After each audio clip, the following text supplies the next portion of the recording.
Polrestabes Makassar menetapkan satu tersangka dalam kasus tarik tambang maut Ikatan Alumni atau IKA Unhas yang menewaskan satu peserta bernama Masyita. Penetapan tersangka dilakukan setelah penyidik Satuan Reskrim Polrestabes Makassar melakukan gelar perkara Jumat 23 Desember kemarin malam. Tersangka dalam kasus itu, kata AKBP Reonal Simanjuntak, merupakan ketua panitia acara yakni Rahman Syah. Dalam kasus itu, Polrestabes Makassar memeriksa sebanyak 25 saksi. Selain itu juga menyita barang bukti berupa tali tambang dan juga rekaman CCTV. Tarik tambang itu digelar di Jalan Jenderal Sudirman Makassar Minggu kemarin.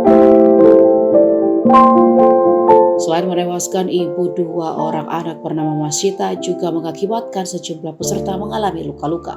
Mulanya acara berlangsung lancar disertai sorak dan canda tawa peserta yang terlibat. Namun naas seusai acara, tali sepanjang 1.540 meter yang sedang ditarik mesin sehingga membuat korban terkena sentakan tali.